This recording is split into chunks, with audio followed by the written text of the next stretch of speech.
Hello friends, அஸ்ஸலாமு அலைக்கும். இப்போ நம்ம என்ன செய்ய போகிறோன்னா, நம்ம விநாயகர் சதுர்த்திக்காக கொழுக்கட்டை தான் செஞ்சு காட்ட போகிறோம்.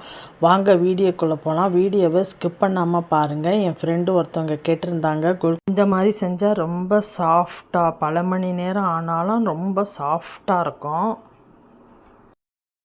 இதுக்கு நான் உருண்டை வெல்லம் தான் எடுத்திருக்கேன். வாங்க இப்போ நம்ம ஸ்டஃபிங் செய்யலாம். தேங்காய் ஒரு கப்பு எடுத்திருக்கேன். இதை போய் நம்ம பொடி பண்ணிட்டு வந்துடுவோம். நம்ம இப்போ அடுப்பு பக்கம் போகாமையே நம்ம ஸ்டஃபிங் செய்ய போகிறோம். பாதாம் பருப்பு ஒரு 20 மாதிரி தோலை உரித்து வச்சுருக்கேன். அது கூட தோல் உரித்து வச்ச நடக்கல்லையும் சேர்த்து நம்ம பொடி பண்ணி எடுத்துகிட்டு வந்துடுவோம். ஒரு பல்ஸு விட்டால் போதும். 4 ஏலக்காய் எடுத்துக்குவோம். சேர்த்து ஒரு பல்ஸு விட்டு எடுத்துகிட்டு வந்துடுவோம். இது நம்ம ஆரோக்கியமான முறையில் நம்ம செய்கிறோம். இப்போ இது ரொம்ப ஹெல்த்தி கூட இந்த ஸ்டஃபிங்கு. இப்போ பேரிச்சம்பழம் ஒரு 6-7 பேரிச்சம்பழம், அதில் உள்ள சீடெல்லாம் எடுத்துகிட்டு வச்சுருக்கேன். நம்ம வெல்லத்தையும் நான் பொடி பண்ணி கொண்டு வந்திருக்கேன். இதில் மண்ணெலாம் இருக்காது. இதையும் சேர்த்து நம்ம போய் பொடி பண்ணிட்டு வந்துடுவோம். அதையும் ஒரு பல்ஸ் விட்டு அரைச்சிட்டு வந்தாச்சு. இதை அப்படியே நம்ம ஒரு பவுலில் மாற்றிடுவோம். பாருங்கள் எப்படி இருக்குன்னு. இந்த ஸ்டஃபிங் ரொம்ப சத்தானது. இப்போ ஏன்னா நம்ம பேரிச்சம்பழம், பாதாம் பருப்பு எல்லாம் சேர்த்ததுனால இந்த ஸ்டஃபிங் ரொம்ப நல்லாயிருக்கும். இப்போ நம்ம இது பவுலில் இது ஒரு உரமாக இருக்கட்டும். இப்போ கொழுக்கட்டை ரொம்ப சாஃப்டாக, ரொம்ப பல மணி நேரமும் சாஃப்டாக இருக்கணுண்டா நம்ம ஒரு மைதா ஒரு ஸ்பூன் எடுத்து அதை தண்ணியில் கரைச்சிக்கலாம். இப்படி செஞ்சோம்னா நமக்கு பல மணி நேரம் ஆனாலும் நமக்கு கொழுக்கட்டை ரொம்ப நல்லா சாஃப்டாக இருக்கும். இப்போ நம்ம கொழுக்கட்டை செய்கிறதுக்கு நம்ம தண்ணியை சூடு பண்ணிக்குவோம். நான் ஒரு கப்பு பச்சரிசி மாவுக்கு நான் 2 கப்பு தண்ணி வச்சுருக்கேன். இப்போ நெய் ஒரு 2 ஸ்பூன் விட்டுக்கலாம். நெய்யெலாம் விட்டால் நமக்கு ரொம்ப சாஃப்டாக இருக்கும். உப்பு தேவையான அளவு கொஞ்சமாக போட்டுக்கலாம். இப்போ கரைச்சி வச்ச நம்ம மைதாவை இதில் ஊற்றிக்குவோம். இப்போ நம்ம இதை கிண்டி விட்டுக்குவோம்.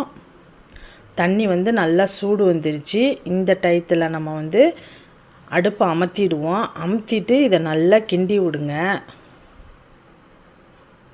தண்ணி கொதிக்க விட்டுற வேணாம். தண்ணி கொதி வர டயத்தில் அடுப்பை ஆஃப் பண்ணிவிட்டு இதை கிண்டுவோம். கட்டிப்படாமல் இதை நல்லா கிண்டி விட்ருங்க.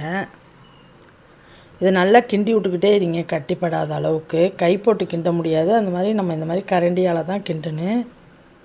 கொஞ்சம் ஆறின பிறகு நம்ம கையால் நல்லா பனைஞ்சி விட்டால் நமக்கு இது கொழுக்கட்டை நல்லா சாஃப்டாக இருக்கும்.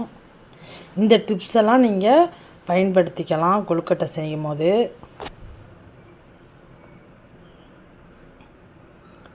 இப்போ இது நல்லா ஆறிடுச்சு. இதை நான் நல்லா பனைஞ்சிட்டு இதை நான் வேறு ஏனத்தில் எடுத்துக்கிட்டேன். இப்போ அச்சே இல்லாமல் தான் நான் கொழுக்கட்டை செய்ய போகிறேன். எந்த அச்சும் நான் பயன்படுத்தலை. இப்போ இந்த பேப்பரை எடுத்துக்குவோம். பட்டர் ஷீட்டு தான் நான் எடுத்திருக்கேன். பட்டர் ஷீட்டில் கொஞ்சோண்டு நெய் தடவிக்குவோம். அதுக்கு முன்னே இந்த மாதிரி ஸ்டஃபிங்கை இந்த மாதிரி நம்ம உருண்டை போட்டு எடுத்து வச்சுக்குவோம். இந்த ஸ்டஃபிங்கு ரொம்ப டேஸ்ட்டாக இருக்கும். இந்த மாதிரி நீங்களும் ட்ரை பண்ணி பாருங்கள். எப்போ பார்த்தாலும் ஒரே மாதிரி ஸ்டஃபிங் செய்யாமல் இந்த மாதிரியே புதுவிதமாக செஞ்சு பாருங்கள். நம்ம நெய் தடவுனதுனால பட்டர் பேப்பர்லலாம் ஒட்டவே ஒட்டாது. இந்த மாதிரி நம்ம செய்வோம். நான் செய்கிறத நல்லா பார்த்துக்கோங்க. அச்சே இல்லை.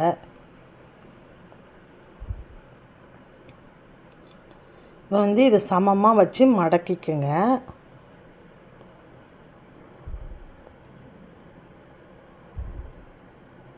நம்ம ப்ரெஸ் பண்ணாவே கொஞ்சம் நல்லா அழுத்தமாக உள்ளதெல்லாம் கொஞ்சம் மெலிசாக இருக்கும். இப்போ அச்சே இல்லாததுக்காக இந்த மாதிரி ஒரு கோப்பை எடுத்து நம்ம இதில் கவுத்து வச்சிட்டோம்னா நமக்கு சேஃபு கரெக்டாக இருக்கும். பாருங்கள், உங்களுக்கே பார்த்தாலும் தெரியும் எவ்வளோ சேஃப் கரெக்டாக வந்துருச்சுண்டு. நம்ம இலை சேர்க்கலை, நம்ம ஒன்றுமே சேர்க்கலை. இது 2வது அச்சு. இந்த மாதிரி ஒரு குழிக்கரண்டி மேலே கொஞ்சோண்டு நெய் போட்டுக்கிட்டால் தான் ஒட்டாமல் வரும்.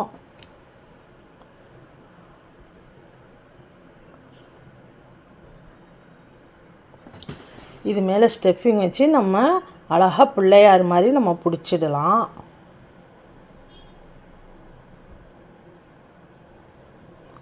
அச்சே இல்லாமல் தான் நம்ம இப்போ செய்கிறோம். இப்போ நம்ம டிசைனுக்காக இந்த குழிக்கரண்டிக்கு பின்பக்கம் இந்த மாதிரி ஒரு லைட்டாக ப்ரெஸ் பண்ணால் போதும். நீங்கள் கத்தியை வச்சுலாம் கோடு போட்டுறாதீங்க. இந்த மாதிரி கரண்டியை வச்சு லைட்டாக ப்ரெஸ் பண்ணாவே நமக்கு அழகான ஒரு அச்சு கிடைக்கும். நம்ம வீடியோ பார்க்குறீங்க, சப்ஸ்கிரைபே பண்ண மாட்டேங்கிறீங்க. சப்ஸ்கிரைப் பண்ணிவிட்டு நம்ம வீடியோவை பாருங்கள். இப்போ ஒரு இட்லி பாத்திரத்தில் நான் இந்த மாதிரி தட்டையில் கொஞ்சோண்டு நெய் தடவி இதில் நம்ம அவிச்சுக்குவோம். நான் சட்டியில் தண்ணி வச்சுருக்கேன். மேலே தான் இந்த தட்டை வச்சு நான் இந்த கொழுக்கட்டையை அவிக்கிறோம். ஒரு 10 நிமிஷம் வெந்தால் போதும். இது அப்படியே நம்ம மூடி போட்டு 10 நிமிஷம் வெந்துருச்சு. இப்போ இதை நம்ம எடுத்துடுவோம். பாருங்கள், அச்சே இல்லாமல் எவ்வளோ நம்ம அழகாக செஞ்சுருக்கோண்டு. இந்த மாதிரி நீங்களும் இந்த விநாயகர் சதுர்த்திக்கு ட்ரை பண்ணி பாருங்கள். இப்போ பாருங்கள், நான் ஒன்று பிச்சு காட்டுறேன். எவ்வளோ நல்லா சாஃப்டாக இருக்குன்னு உங்களுக்கே தெரியும்.